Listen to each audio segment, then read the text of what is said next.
School की हालत यही है, नमक और भात बच्चों को खिलाया जा रहा है। This video shows children at a primary school in Uttar Pradesh's Ayodhya being served a rice salt meal. Menu में तो कुछ दिया ही नहीं, जो दिया भी है वो भी नहीं बन रहा है, नमक भात तो कहीं लिखा ही नहीं है। सोनभद्र जिले के एक स्कूल में 80 से ज्यादा बच्चों को एक बाल्टी पानी में एक पैकेट दूध मिलाकर पिला दिया गया। भ्रष्टाचार का आरोप एक शिक्षा मित्र पर लगा है। दूध मिला था तुमको? कितना दिया गया था? दूध में पानी था? पानी मिला के दूध दिया गया था? दूध में पानी मिलाने का वीडियो वायरल होने के बाद शिक्षा विभाग में हड़कंप मच गया। बच्चों का कहना है कि जब उन्हें पीने के लिए दूध दिया गया तो उसमें पानी मिला हुआ था। उधर बच्चों को पानी वाला दूध देने वाले ने भी इस बात को माना कि बच्चों को एक बाल्टी पानी में 1 लीटर दूध मिला कर दिया गया। एक पैकेट में कितना पानी मिलाई? एक बाल्टी। अच्छा, कितने बच्चों को पिलाई? टोटल कितने लड़के थे उस समय?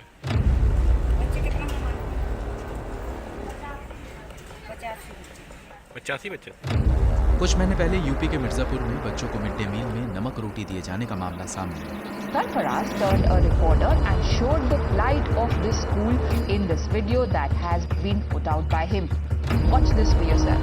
अब तक के प्राथमिक प्राथमिक विद्यालय में क्या तक में पहुंचाओ, इसका मकसद क्या हुआ? मैं आपने कहा जैसे कि आपके भाई के ब्राह्मण विद्यालय जैसे कि मैं बता रहा हूँ, स्कूल खुल गए, घर में सो गया, अरे हाजिरी बनाने आता है स्कूल में, मुझे भी बच्चा नहीं है। अब स्कूल में क्यों ना पढ़ने आते हैं भाई? स्कूल पढ़ने तो पढ़ाते नहीं है, खेती करने भी बहुत तकलीफ होते हैं। और पानी का व्यवस्था क्या होता है? पानी वहाँ बहुत दूर जाने पड़ता है। अब देखिए यह है लड़की, कैसा है स्वच्छ भारत अभी चल रहा है अभियान, तो कैसा है स्कूल है? देखिए पानी पीने व्यवस्था कहाँ आते हैं बच्चे लोग?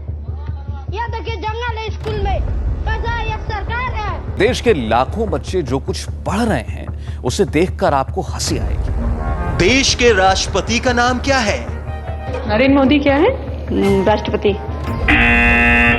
क्या आपको मालूम है भारत में 3 प्रधानमंत्री हैं? प्रधानमंत्री मनमोहन सिंह, लालू, नीतीश। स्कूल तक की स्पेलिंग SCUKL होती है। क्या स्पेलिंग होती है? SUC। लिख के दिखा दीजिए।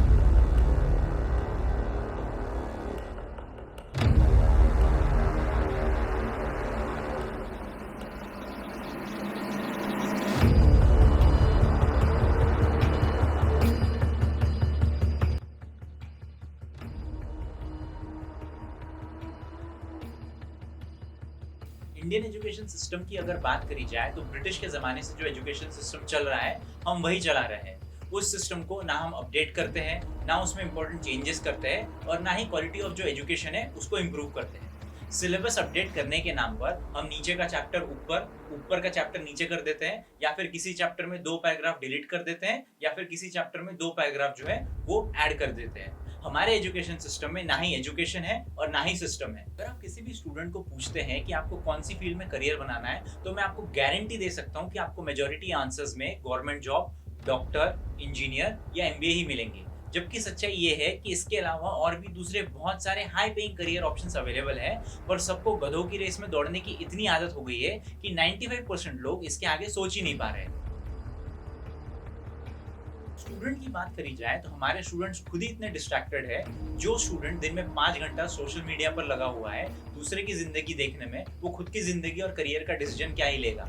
अपने करियर के बारे में सीरियस होने के लिए ये समझना बहुत जरूरी है कि आपके फैमिली की रिस्पॉन्सिबिलिटी जो कुछ सालों में आपको उठानी है, जो आईफोन आपको खरीदना है, जो ड्रीम कार आपको खरीदनी है और जो ड्रीम हाउस आपको बनाना है, और खुद की जो गुड हेल्थ है उसको जो आपको मेंटेन करना है, उसके लिए आपको आपके करियर के बारे में सीरियस होना बहुत इंपॉर्टेंट है। अगर आपकी लाइफ में पेरेंट्स सपोर्टिव नहीं है, टीचर सपोर्टिव नहीं है, फ्रेंड सपोर्टिव नहीं है, जो आपको आपके इंटरेस्ट वाले करियर में आगे बढ़ने नहीं देना चाहते, तो उनसे फाइट करना, उनको कन्विंस करना आपको आना चाहिए या फिर आपको सीखना पड़ेगा। नहीं तो अपने करियर का सैक्रिफाइस करके गधों की रेस में एक गधा बन के आपको दौड़ना पड़ेगा। अगर आप एक पेरेंट है तो आपको स्टूडेंट के ड्रीम को सपोर्ट करना बहुत जरूरी है, ना कि उन्हें मना करे, उनको डीमोटिवेट करे या उनको पुश करे उनके ड्रीम से दूर और डॉक्टर, इंजीनियर और एमबीए बनने के लिए फोर्स करे। कई बार पेरेंट्स अथॉरिटेरियन बन जाते हैं और बच्चों को सपोर्ट नहीं करते। इससे बच्चे डीमोटिवेट हो जाते हैं और लाइफ लॉन्ग ऐसी जॉब में फंस जाते हैं जिसमें वो हमेशा डिससैटिस्फाइड और अनफुलफिल्ड महसूस करते हैं। एज अ पेरेंट हमारा रोल होना चाहिए कि बच्चों को उनके इंटरेस्टेड करियर चॉइस में एक्सेल करने में मदद करे। जैसे कि स्टीव जॉब्स ने कहा था, the only way to do great work is to love what you do. क्योंकि जब हम हमारे इंटरेस्ट का काम करते हैं तो उसमें हम कई गुना जल्दी और कई गुना ज्यादा प्रोग्रेस कर पाते हैं। कई बार पेरेंट्स अपने बच्चों को दूसरे बच्चों से कंपेयर करते हैं, जो कि गलत है, क्योंकि जरूरी नहीं कि दो बच्चों का सेम फील्ड ऑफ इंटरेस्ट हो। और साथ ही साथ कई बार पेरेंट्स अपने बच्चों को करियर गाइडेंस के तौर पर एग्जांपल देते हैं कि मामा का लड़के ने इंजीनियरिंग कर ली, चाचा का लड़का डॉक्टर बन गया, बुआ के लड़के ने एमबीए कर लिया, उनका जॉब कितना अच्छा चल रहा है, तुम भी यही कर लो, जो कि बहुत गलत बात है और बहुत गलत तरीका है करियर एडवाइस देने का। डेटा ये शो करता है कि स्ट्रिक्ट पेरेंटिंग का जो कंसेप्ट है, बच्चों को मारना, पीटना, डांटना, वो कभी काम नहीं करता है और पेरेंट्स और बच्चों का जो लॉन्ग टर्म रिलेशनशिप है उसको खराब करता है। इंडिया में स्कूल्स की बात करी जाए तो हमारे पास दो ऑप्शन है। फर्स्ट है गवर्नमेंट स्कूल, सेकंड है प्राइवेट स्कूल। गवर्नमेंट स्कूल में ना ढंग का इंफ्रास्ट्रक्चर है, ना अच्छे टीचर्स है, ना अच्छे लेवल का एजुकेशन है, ना क्लीनलीनेस है। यहाँ तक कि करप्शन तो इतना ज्यादा है कि मिड डे मील का जो राशन आता है वो भी बच्चों तक नहीं पहुंच पाता। प्राइवेट स्कूल की बात करी जाए तो वहां पर इतनी फीस है कि भरते भरते ही एक मिडिल क्लास फैमिली का दिवाला निकल जाए। प्राइवेट स्कूल में बच्चों को अदर एक्टिविटीज में इतना बिजी रखा जाता है, ये एक्टिविटीज वो होती है जिनसे ना बच्चे की पर्सनैलिटी डेवलप होती है, ना उनको फ्यूचर में पर्सनल लाइफ में ये एक्टिविटीज काम आती है। प्राइवेट स्कूल के डेटा के हिसाब से बच्चों को पीयर प्रेशर और इनसिक्योरिटी इतनी ज्यादा महसूस होती है कि वो उससे कोप नहीं कर पाते। टीचर्स की बात करी जाए तो हमारे एजुकेशन सिस्टम में, चाहे वो गवर्नमेंट स्कूल हो या प्राइवेट स्कूल हो या कॉलेज हो, दोनों में क्वालिटी ऑफ एजुकेशन और क्वालिटी ऑफ टीचर्स बहुत कम है। हमारे टीचर्स हमारा सिलेबस चेंज होने नहीं देना चाहते, ना ही वो खुद को न्यू सिलेबस और लेटेस्ट सब्जेक्ट रिसर्च से अप टू डेट रखना चाहते हैं। इसका सोल रीजन है आलस, क्योंकि जितना सिलेबस अपडेट होगा उतना टीचर्स को अप टू डेट रहना होगा। एजुकेशन सिस्टम को अप टू डेट रखना, लेटेस्ट रिसर्च को सिलेबस में इंक्लूड करना, गवर्नमेंट और प्राइवेट स्कूल प्रॉपर्ली रन कर रहे हो इसको इंश्योर करना, क्वालिटी ऑफ टीचर्स को मेंटेन करना, ये सब गवर्नमेंट की रिस्पांसिबिलिटी है। और गवर्नमेंट को ये समझना होगा कि एजुकेशन सिस्टम ना सिर्फ एक स्टूडेंट का करियर बनाता है बल्कि पूरे देश का जो है वो भविष्य बनाता है। और अगर हमारा एजुकेशन सिस्टम में सिस्टम ही नहीं है तो एजुकेशन सिस्टम किस काम का, और वो गवर्नमेंट भी किस काम की जो अपने कंट्री के फ्यूचर के साथ खिलवाड़ कर रही हो। तक हमने एजुकेशन सिस्टम के सारे प्रॉब्लम्स की बात की, अब हम कुछ सॉल्यूशंस की बात करते हैं जो कि हमारे एजुकेशन सिस्टम को बेटर कर सकते हैं और हमारे स्टूडेंट का जो फ्यूचर है उसको सिक्योर कर सकते हैं। सॉल्यूशन नंबर 1, स्टूडेंट्स को बहुत सीरियस होना होगा अपने करियर को लेकर और रिसर्च करनी होगी सारे अवेलेबल करियर ऑप्शंस के बारे में। एक बार जब आपने पूरी इंफॉर्मेशन निकाल दी और डिसीजन ले लिया कि आपको कौन सी फील्ड में करियर बनाना है, उसके बाद आप आपके पेरेंट्स और टीचर्स को कन्विंस कर सकते हैं कि मैं गधों की रेस में नहीं दौड़ूंगा और मैं इस फील्ड में अपना करियर बनाऊंगा। ये कॉन्फिडेंस आपको तभी आएगा जब आपके पास सारी इंफॉर्मेशन होगी, because information is the key to confidence. Solution number 2, parents need to change their attitude. Parents को सपोर्टिव बनना होगा अपने बच्चों की ओर और उनकी खुशी को ऊपर रखना होगा, इंस्टेड ऑफ कि लोग क्या कहेंगे अगर मेरा बच्चा इस फील्ड में जाएगा या फिर इसमें अपना करियर बनाएगा। Solution number 3, schools and teachers need to take their job very seriously. Schools और टीचर्स को ये समझना होगा कि आप ना सिर्फ बच्चों का फ्यूचर बना रहे हैं बल्कि इस देश का जो है वो भी फ्यूचर आप बना रहे हैं, तो आपके जॉब को आपको बहुत बहुत ज्यादा सीरियसली लेना है।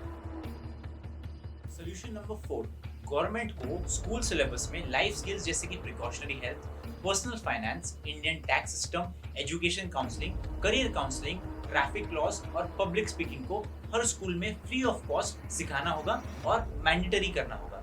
अगर फुल टाइम मैंडेटरी नहीं कर सकते तो एटलीस्ट इन टॉपिक पर हर स्कूल में वर्कशॉप लेना आपको मैंडेटरी करना होगा।